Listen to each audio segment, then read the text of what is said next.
மிக அருமையாக 3 அறிஞர்களை பற்றி இங்கே செய்திகள் ஆராயப்பட்டன. 3 அறிஞர்களுடன் பழகுகிற வாய்ப்பை பெற்றவன் என்ற அந்த ஒரு தகுதியில் நான் இருக்கிறேன். மேடையிலே பேசுகிற பொழுது தந்தை பெரியார் பற்றியும் பேரறிஞர் அண்ணா அவர்கள் பற்றியும் முத்தமிழறிஞர் கலைஞர் பற்றியும் நிரம்ப செய்திகள் இங்கே பரிமாறப்பட்டன. அவர்களை பார்த்து அவர்கள் உரையை கேட்ட ஒரு தலைமுறை சார்ந்தவன் என்ற முறையிலும் நான் இருக்கிறேன். ஆனால் அவற்றை எல்லாம் இப்போ பேசுவதற்கு நேரம் இல்லை. காரணம், அது ஒரு வசந்த காலம், அவ்வளோதான். ஒரே வரையில் சொல்லணும்னா தந்தை பெரியார் போல் அவ்வளோ எளிமையான ஒரு தலைவரை நாம் பார்க்க முடியாது. எங்கள் ஊருக்கு வந்திருக்கிறார். என்னுடைய சித்தப்பா பொன் ராமகிருஷ்ணன் மாவட்ட செயலாளராக இருந்தவர். பேரறிஞர் அண்ணா வந்திருக்கிறார். சாதாரண கிராமத்துக்கெல்லாம் மாட்டு வண்டியில் வந்திருக்கிறார். பேரறிஞர் அண்ணா முதலமைச்சராக ஆன உடனேயே எங்கள் ஊருக்கு வந்திருக்கிறார். அவருக்கு ஒரு பாராட்டு விழா என் தந்தையார் தலைமையில். சாதாரண மடக்கு சேர், கிராமத்தில் இருக்கிற ஒரு மடக்கு சேரில் உட்கார வச்சுருக்காங்க. பக்கத்தில் கோவிந்தசாமி அமைச்சர் அமைக்கார். இந்த போத்திக்கிறோம் பாருங்கள் போர்வை, அந்த போர்வை தான் பின்னாடி படுதா. ரொம்ப நினச்சி பார்த்தா அந்த காலத்து தலைவர்கள் எளிமையின் எல்லையில் போய் நின்று வாழ்ந்துருக்கிறாங்க. அது இப்போ எங்களுக்கு என்ன தர்ம சங்கடம்னா, அவர்களோடும் இருந்து அவர்களோடு பழகி, இதுதான் இப்போ இருக்கிற இடர்பாடு. சரி, இப்போ இன்றைக்கு தலைப்பில் எடுத்துக்கொண்ட அறிஞர்கள் மூவரும் 3 வகையான முத்தாய்ப்பு ஆய்வு செய்தவர்கள். ஒருவர் பெரியாரியல் பேராசிரியர் ஐயா நா ராமநாதன் அவர்கள். அவரை பலமுறை நான் திரளிலே சந்தித்திருக்கிறேன். இங்கே பல்கலைக்கழகத்துக்கு கூட அவரை அழைத்திருக்கிறோம். தொடக்கத்தில் 76 நான் மாணவராக இங்கே சேர்ந்த பொழுது பாரதிதாசன் படைப்புகளின் நகைச்சுவை அந்த பொருள் பற்றி ஆய்வு செய்கிற பொழுது அவருடைய நூல் தான் கவிஞரும் காதலும். ரொம்ப அழகாக பழாதியம்னு சொன்னார். அவரோடு பல நேரங்களில் சந்திக்கிற வாய்ப்பு. ஐயா சொன்ன மாதிரி இளவரசு ஐயா எங்கள் மாநில கல்லூரியில் இருந்தார். அவரோடும் சந்திக்கிற வாய்ப்பு, அவர் வீட்டுக்கு போகிற வாய்ப்பு, அவர் நூலகத்தை பயன்படுத்துகிற வாய்ப்பு. ராமர் அவர்களை கேட்கவே வேண்டாம். அவர் என்றைக்கும் கையில் குறிப்போடு இருப்பார்.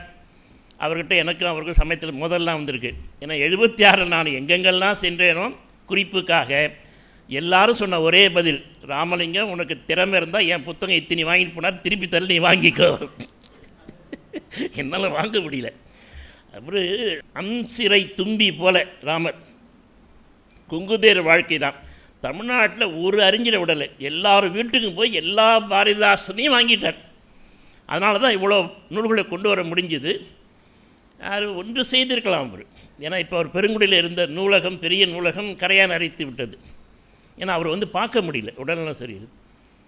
வேறு எங்கே அண்ணா நூலகம் மாதிரி கொடுத்துருந்தால் ஓரளவுக்கு மற்றவர்களுக்கு பயன்பட்டு இருக்கும்.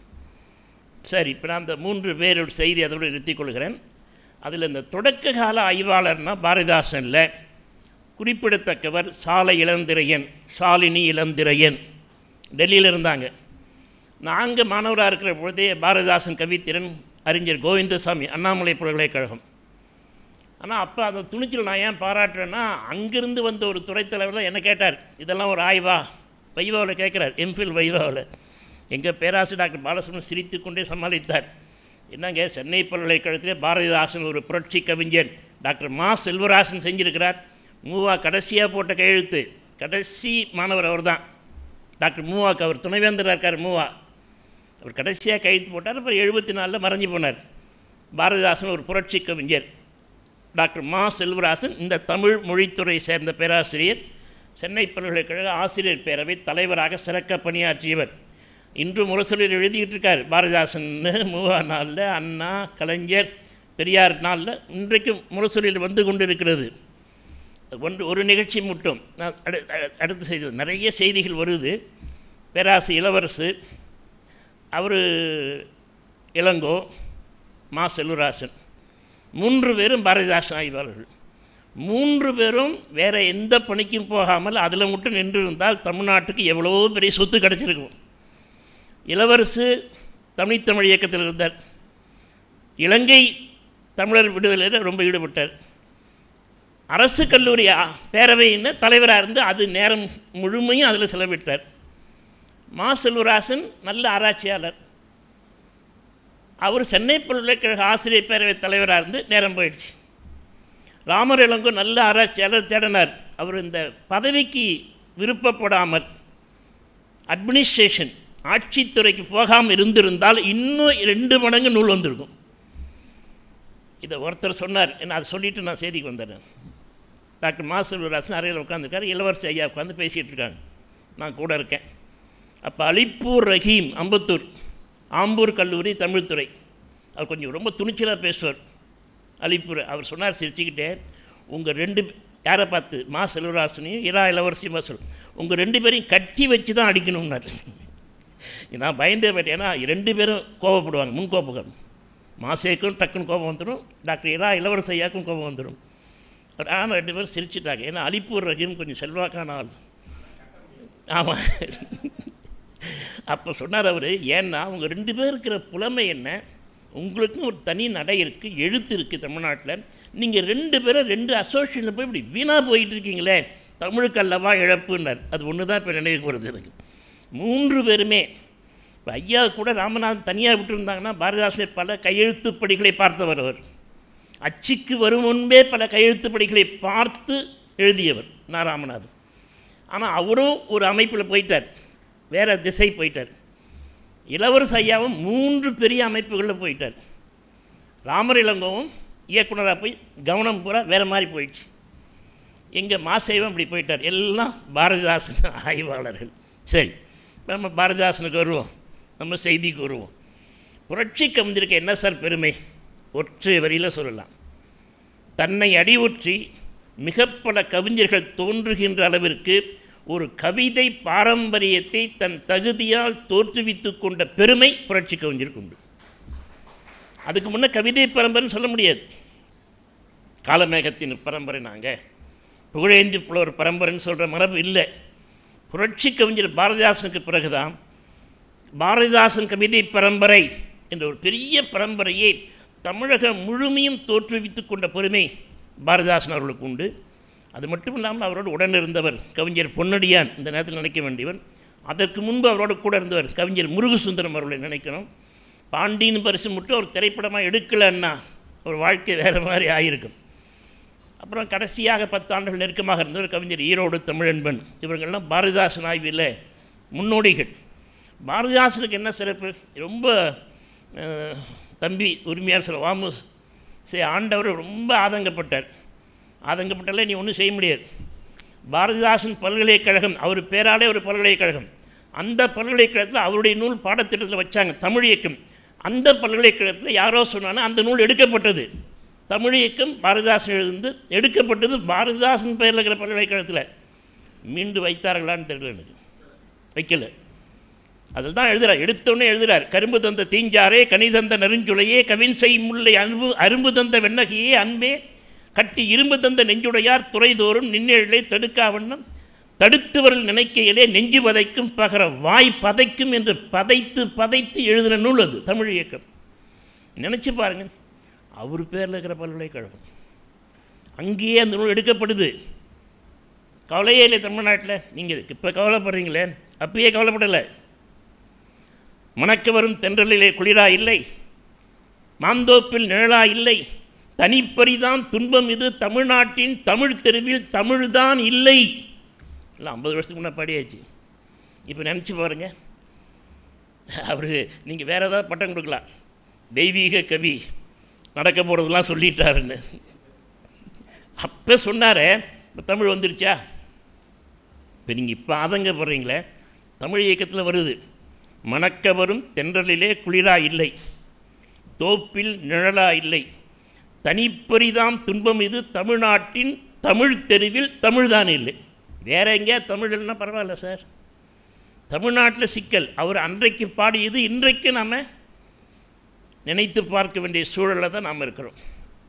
பாரதிதாசனுக்கு என்ன பெரிய சிறப்பு என்றால், எதை நினைக்கிறாரோ அதை அப்படியே கவிதையாக சொல்லுகிற ஆற்றல் அவருக்கு உண்டு.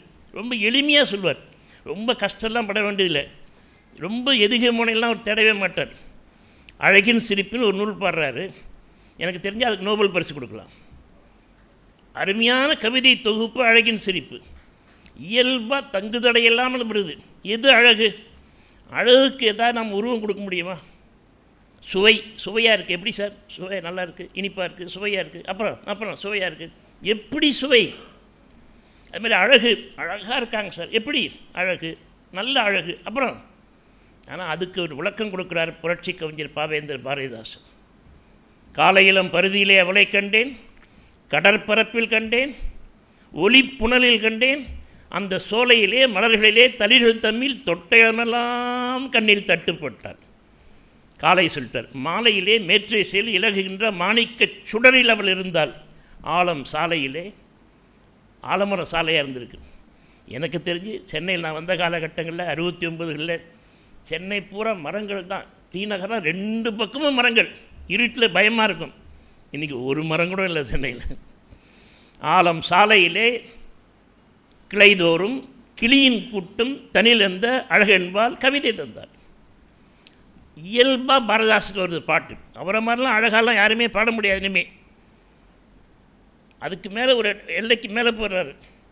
சிறு குழந்தை விழியினிலே ஒளியாய் நின்றாள். அழகை எங்கே பார்க்குறாரு பாருங்கள். இன்றைக்கு கூட இந்த ஒரு வயசுக்குள்ளே அந்த குழந்தைக்கு கள்ளக்கமுடம் இல்லாமல், மனதில் எந்த துயரமும் இல்லாமல் அந்த விழிகள் எவ்வளோ அழகாக இருக்கும். வயசு ஆக ஆக ஆசைகள் நிறையா வர வர விழிக்குள்ளே எல்லா சிக்கலும் வந்துடும். சிறு குழந்தை விழியினிலே ஒளியாய் நின்றார், திருவிளக்கில் சிரிக்கின்றார். இப்போ நம்ம புரியணும்னா வீட்டில் சாமி விளக்குன்னு சொல்லுவோம் இல்லையா? வீட்டில் பாதுகாப்பாக தூய்மையாக அந்த விளக்கினுடைய ஒளியில் அந்த அழகு நிற்குதான். சிறு குழந்தை விழியினிலே ஒளியாய் நின்றால் திருவிளக்கில் சிரிக்கின்றால். அதுக்கு அடுத்த வரி போட்டார் பாருங்க. நான் ரொம்ப வியப்படுது. நம்ம எல்லாம் மாலையில் போய் பூ வாங்குகிறோம்.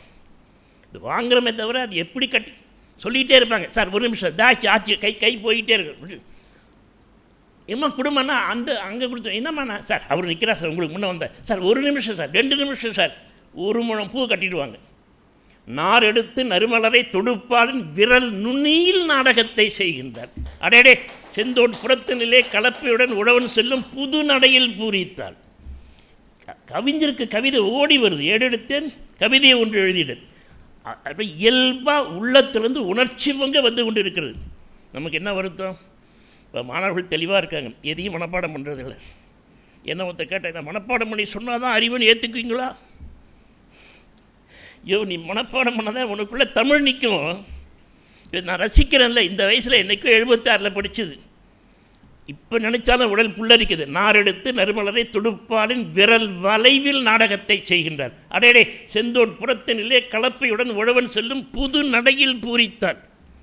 அப்புறம் சொல்கிறார், நல்ல அழகு வசப்பட்டால் துன்பமில்லை, நல்ல அழகு வசப்பட்டால் துன்பமில்லை, அதனாலே நீங்கள் அமைதி காணலாம். அழகு எங்கெங்கெல்லாம் இருக்குது பட்டியல் போடுறார்.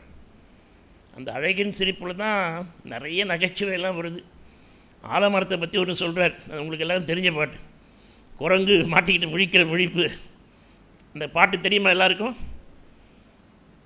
யாராவது கேட்டால் சொல்லுவீங்களா? தம்பி சொல்லிட்டார். அது எப்படி கற்பனை பண்ணி நாம் பார்த்துருக்கோம், கவிதையாக்க முடியல. மேலே ஆலமரத்து கிளையில் பாம்பு தொங்குது, குரங்கு விளையாடிக்கிட்டு இருக்கு, விழுதா. அது பாம்புன்னு தெரியல, இந்த குரங்கு பிடிக்கிறதுக்கு தான் அது தொங்கிட்டு இருக்கு.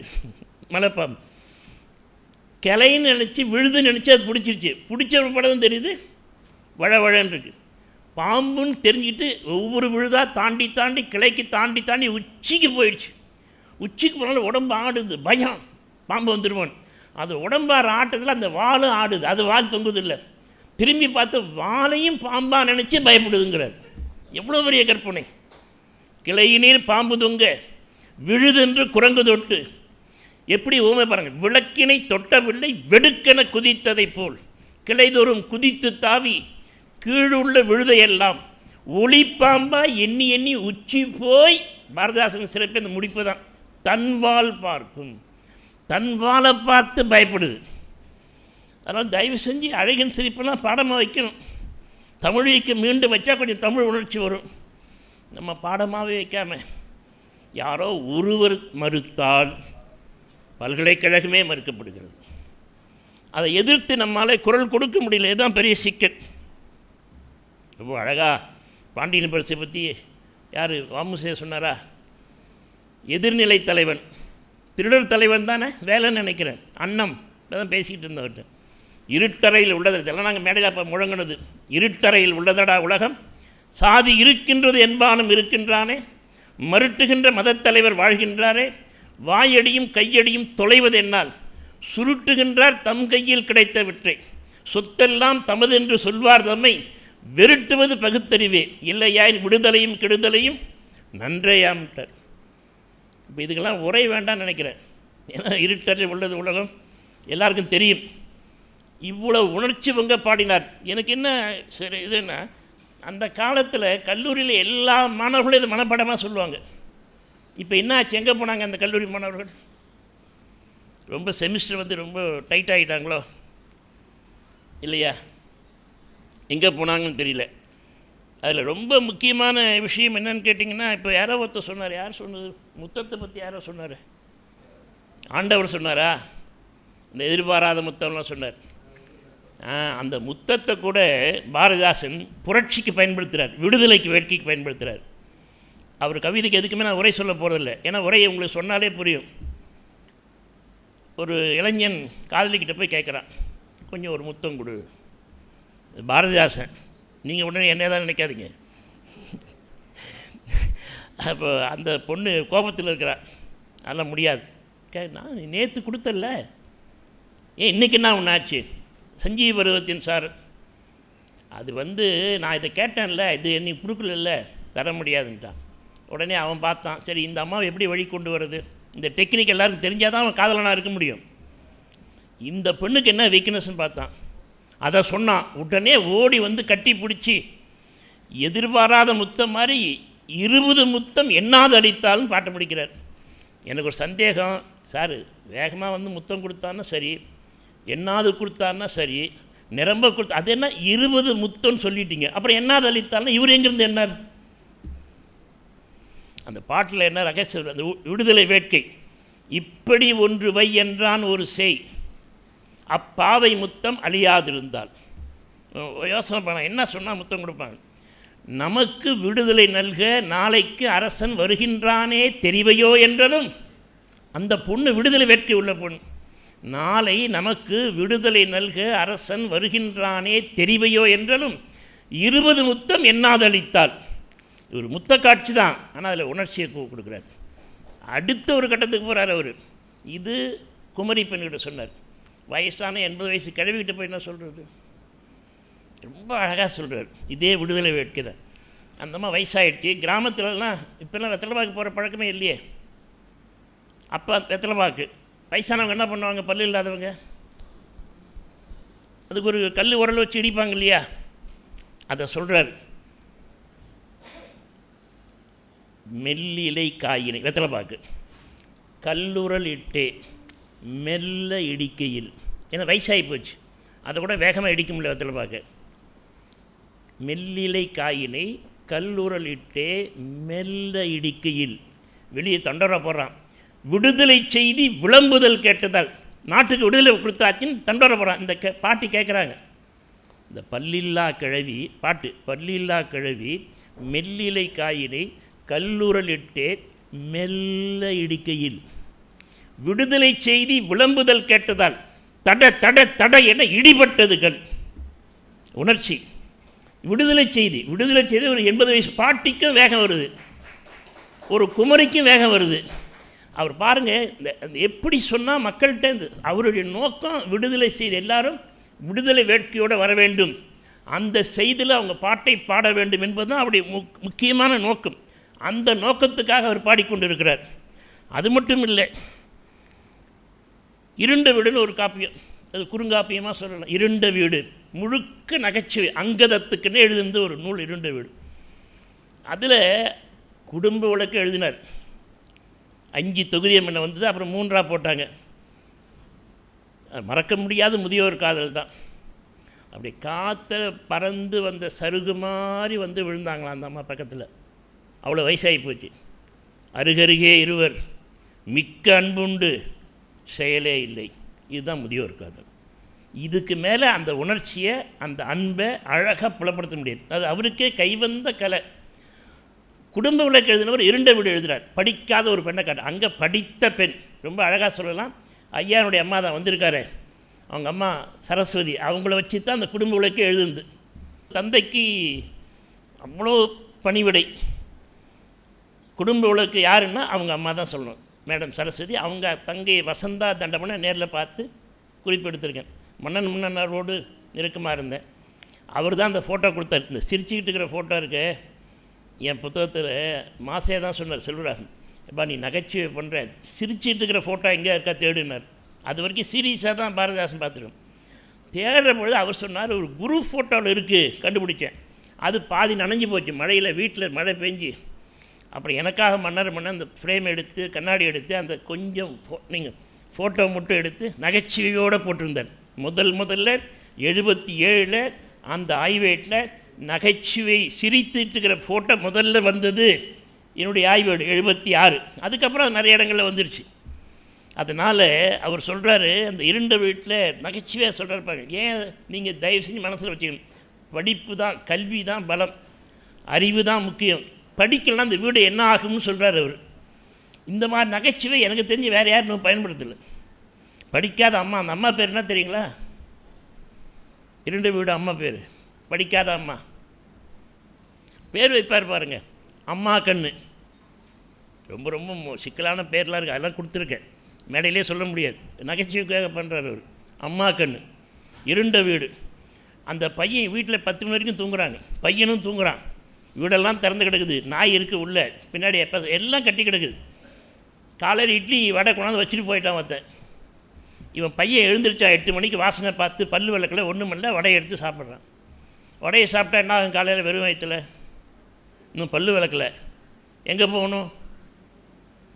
அங்கே போகணும். ஆனால் வடையின் சுவையை விடேன் என்றது. மெல்லும் வடையை விழுங்கவும் துடித்தான், வெளிக்கு போக வேண்டும் என்று உணர்ந்தான். இல்லையா? அங்கேயும் போகணும், வடையும் சாப்பிட்ணும், வடை சுவை விட மாட்டேங்குது, அங்கேயும் போய் ஆகணும், வயிறு கலாட்டா பண்ணுது. மெல்லும் வடையை விழுங்கவும் துடித்தான், வெளிக்கு போக வேண்டும் என்று உணர்ந்தான், வடையின் சுவையை விடேன் என்றது. ஒரு கட்டத்தில் இனி முடியவே முடியாது, ஒரே பாஞ்சி எப்படி இருந்தான், வில்லம்பு போல மிக விரைவாக நேர கிளம்பின பார்த்தான். நடுவில் கிடந்த நாயை மிதித்து படபடவென்று பானையை தள்ளி நின்ற கன்றின் கயிற்றில் கால் தடுக்குற்று புரண்டு எழுந்து 2 பற்களை எங்கேயோ போட்டு எழுந்தோடி போனான் கொள்ளைக்கு. நீங்கள் பாரதிதாசன் சீரியஸ் கவிஞர் மட்டும் இல்லை, புரட்சி கவிஞர் மட்டும் இல்லை, அவர்கிட்ட இயல்பாகவே நகைச்சுவை உணர்வு ஊறி இருக்குது. ஏன்னா இன்னொரு முகம் இருக்குது பாரதிதாசனுக்கு. ஆனால் அவர் நகைச்சுவை எதுக்கு பயன்படுத்தியிருக்கிறார் என்று சொன்னால், பெரும்பகுதி அறிவு, சிந்தனை, அறிவுக்கு தான் பயன்படுத்தியிருக்கிறார். இன்னும் ரொம்ப சிந்தித்து பார்த்தீங்கன்னா, இப்போல்லாம் சொல்கிறதுக்கு பயப்படுவாங்க, அப்போ துணிச்சலாக சொல்லிட்டார் அவர். ஒரு சர்ச்சை சொல்கிறார், சர்ச் பாதிரியார்.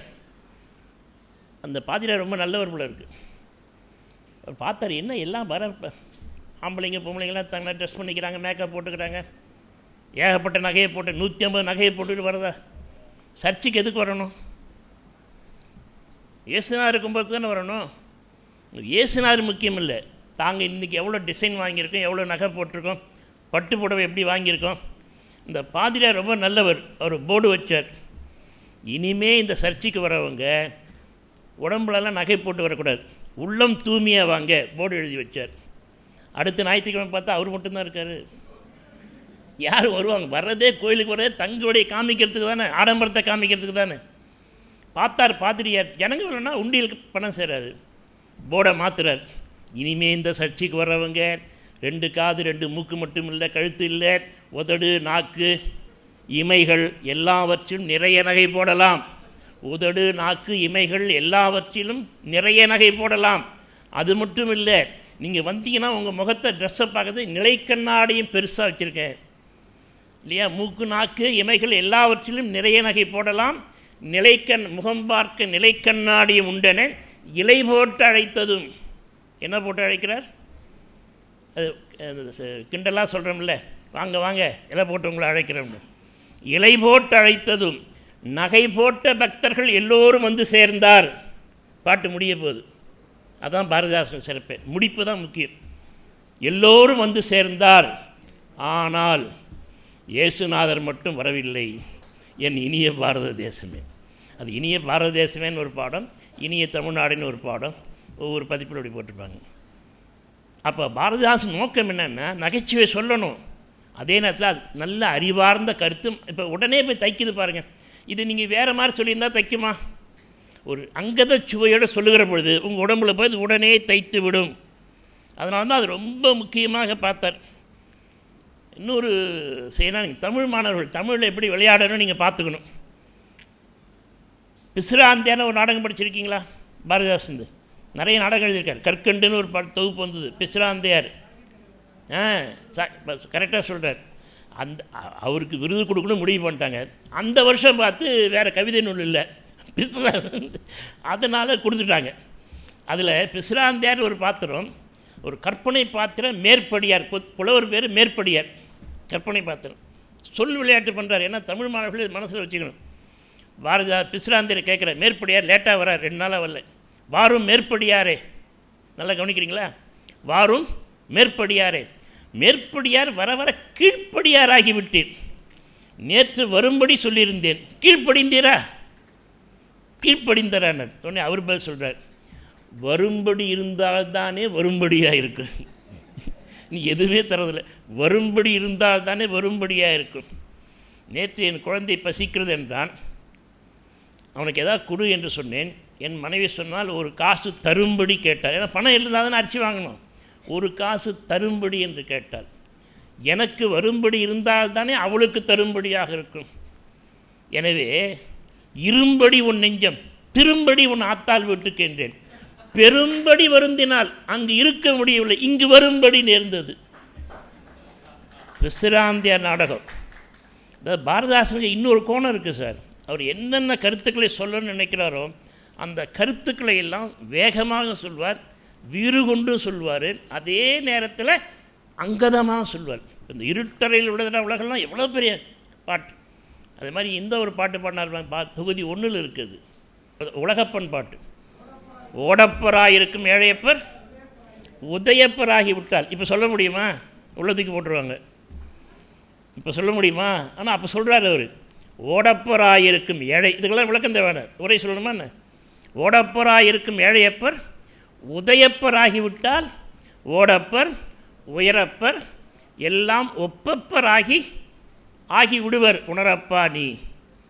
அது அந்த காலத்தில் நீங்கள் நினச்சி பாருங்கள், ஒரு 60 50 பாடுறாருன்னா இன்றைக்கி எவ்வளோ 75 வருஷத்துக்கு முன்னே பாடுறார். அன்றைக்கு அவர் பாடுவது மிகப்பெரிய புரட்சிகரமான சிந்தனையாக வருது.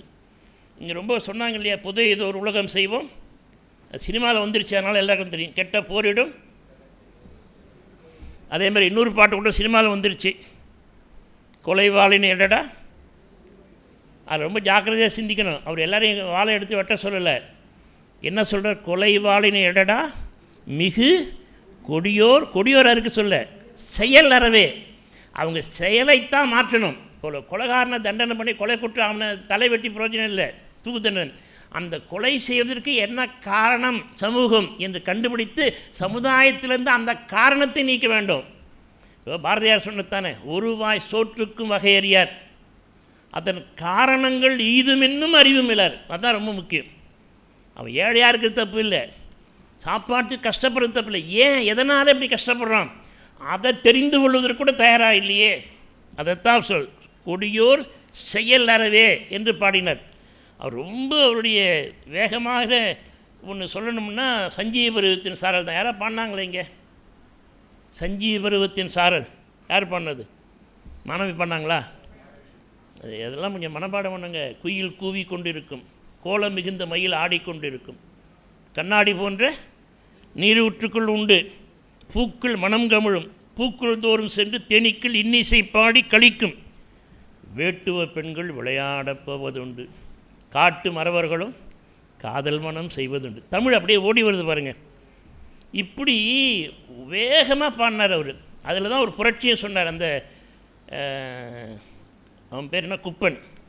குப்பனுடைய காதலி பேர் வஞ்சி. வஞ்சி சொல்கிறாங்க பாருங்கள், பெண்ணுக்கு பேச்சுரிமை வேண்டாம் என்கின்றீரா, மண்ணுக்கு கேடாய் மதித்தீரா பெண்ணினத்தை, பெண்ணடிமை தீரு மட்டும் பேசும் திருநாட்டு மண்ணடிமை தீர்ந்து வருதல் முயல் கொம்புன்றார்.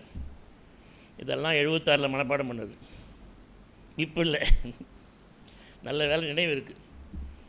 இதெல்லாம் அந்த காலத்தில் பெரியார் திடல்கள் நாங்கள் முழங்குவோம். ஏன்னா அப்போல்லாம் மாணவர்களை ரொம்ப எங்களெல்லாம் தயார் பண்ணாங்க. இப்போ சிரிக்கிறார் வீரமணி. சரி, அது ஒரு உலகம்.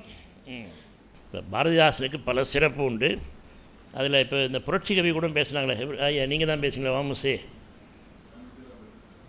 பில்கணியும், அதில் அருமையான பாட்டு, நீலமான ஆடைக்குள் நிலாவென்று காட்டுகின்றாய். ஏன் மறைச்சி காட்டினாங்க? கோலம் முழுதும் காட்டிவிட்டார்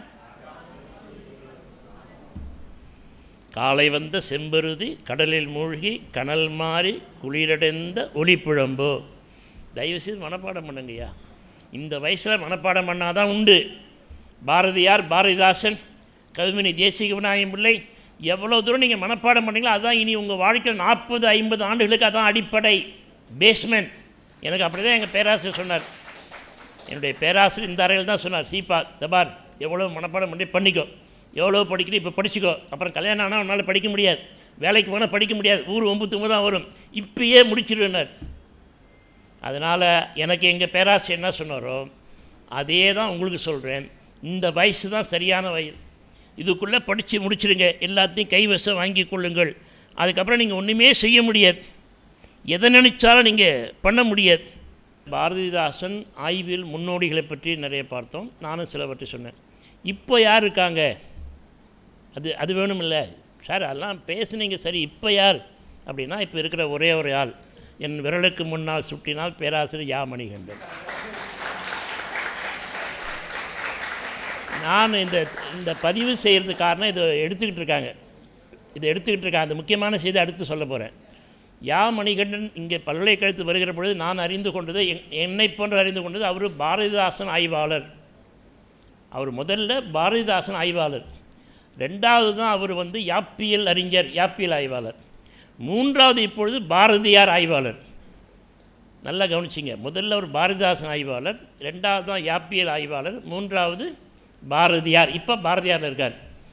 நாங்கள் ஏன் வந்த மேடைக்குன்னா ஒரு வேண்டுகோள் வைக்க எல்லாருக்கும் முன்னாடி வச்சுன்னு, பாரதிதாசனுடைய படைப்புகள் முழுமையும் கவிதைகளை ஆண்டு வாரியாக கொரோனாலஜிக்கல் ஆர்டர் வரிசையாக திருத்த பதிப்பு செய்து வச்சிருக்கிறார். அதை நூலாக கொண்டு வர வேண்டும். ஏன்னா மேடையில் சொல்லிட்டால் மறுக்க மாட்டார் இல்லையா, கேட்டால் நேரம் இல்லைங்கிறார். தயவு செய்து நீங்கள் பாரதிதாசன் ஆய்வாளர், நீங்கள் திரட்டிருக்கீங்க, தொகுத்திருக்கீங்க, உழைத்திருக்கீங்க, உங்கள் கையில் ஆல்ரெடி பிரிண்ட்டாக இருக்குது. கொஞ்சம் லீவ் போட்டு இந்த லீவில் அதை பதிப்பு கொண்டு வாங்க, நூலாக வராமல் விட்டுடக்கூடாது. அதை சொல்கிறதுக்கு தான் அங்கே வந்தேன். பாரதிதாசன் என்றால் தமிழ் உணர்ச்சி, தமிழ் கடல், வேகம், உணர்ச்சியை தூண்டியவர், தந்தை பெரியாரிடம் நெருக்கமாக இருந்தவர், அவர் சொன்னதை அப்படியே பின்பற்றியவர். தந்தை பெரியார் ஒரே விளக்கம் சொன்னார், புரட்சின்னா என்னன்னு அவர் தான் சொன்னார். நாம் எழுதலாம் பக்கம் பக்கமாக. பெரியார் சொன்னார் ஒரே வரி, வேரும் வேரடி மண்ணோடும் தலைகீழ் மாற்றம் நிகழ்வது தான் புரட்சி. சும்மா பிரட்டி போகிறதில்ல, வேரும் வேரடி மண்ணோடும் தலைகீழ் மாற்றம் நிகழ்வது புரட்சி. அந்த புரட்சியை கவிதையில் பாட்டில் கொண்டு வந்தவர் புரட்சி கவிஞர் பாவேந்தர் பாரதிதாசன். நல்லா நினைவு வச்சுக்கொள்ளுங்க. வாய்ப்பு இருந்தால் சாலை இளந்திரையன், சாலினி இளந்திரையன், பேராசிரியர் கோவிந்தசாமி, ஐயா இளவரசு, பேராசிரியர் நா ராமநாதன், டாக்டர் மா செல்வராசன், சாசு இளங்கோ, இவர்கள் எழுதிய நூல்களை எல்லாம் படிங்க. இவங்கெல்லாம் முன்னோடிகள். முன்னோடியில் நான் 2001 மறுபதிப்பு செய்யப்பட 300 நூல் கொடுத்துருக்கேன், ஆய்விடங்கள் கொடுத்துருக்கேன் பின்னாடி என் புக்கில். அப்போ 2001 300 நூல் பாரதிதாசன் பற்றி வந்திருக்கு. இப்போ 23 வருஷம் நீங்கள் இப்போ தேடி இன்னும் ஒரு 50-100 நூல் கிடைக்கலாம். அதனால் உழையுங்கள். அறிவுள்ள சமூகம் தான் வெற்றி பெறும். அறிவு தான் வலிமை. Knowledge is power. ரொம்ப ரொம்ப வருத்தப்பட்டார் வாமுசே. அறிவு பெறாமல், நம் உழைப்பை மேலே கொண்டு வராமல், திறமையை வளர்த்து கொள்ளாமல் எதையும் பெற முடியாது. இது மறுக்க முடியாத உண்மை. எனவே புரட்சி கவிஞர் பாவேந்தருடைய வைர வரிகளோடு நான் நிறைவு செய்கிறேன். எல்லாருக்கும் தெரிந்த பாட்டு, திரைப்படத்தில் வந்த பாட்டு இருந்தாலும் நாங்கள் அன்னைக்கு மேடையில் சொல்லித்தான் அதை முடிப்போம். நாவலர் வழியில் வந்தவங்க நாங்கள். எங்கள் வாழ்வும் எங்கள் வளமும் மங்காத தமிழ் என்று சங்கியே முழங்கு, எங்கள் பகைவர் எங்கோ மறைந்தார், இங்குள்ள தமிழர் ஒன்றாதல் கண்டேன், திருப்பி சொல்லணும். இங்குள்ள தமிழர் திங்களோடும் செழும்பரிதினோடும் விண்ணோடும் உடுக்களோடும் மங்குகொடல் இவற்றோடு பிறந்த தமிழோடு பிறந்தோம். நாங்கள் ஆண்மை சிங்கத்தின் கூட்டம் என்று சிறியோர்க்கு ஞாபகம் செய் முழங்கு சங்கே. சிங்களம்பேர் தென்னாட்டு மக்கள் தீராதி தீரர் என்று ஊது ஊது சங்கே. பொங்கு தமிழருக்கு இன்னல் விளைந்தால் சங்காரம் நிஜமென்று சங்கே முழங்கு. வெங்கொடுமை சாக்காட்டில் விளையாடும் தோள் எங்கள் வெற்றி தோள்கள். கங்கை போல் காவிரி போல் கருத்துக்கள் ஊறும் உள்ளம் எங்கள் உள்ளம். செங்குருதி தனிற் கமிழ்ந்து வீரம் செய்கின்ற தமிழ் எங்கள் மூச்சாம் என்று பாடினார் புரட்சி கவிஞர் பாவேந்திர பாரதிதாசன். எங்கள் மூச்சு என்று பன்மையில் இருப்பதை விட நம் ஒவ்வொருடைய இதய மூச்சாக இன்பத்தமிழ் விளங்க வேண்டும் என்கிற என்னுடைய வேண்டுகோளை, விளைவை, விருப்பத்தை வெளிப்படுத்தி விடைபெறுகிறேன். வணக்கம்.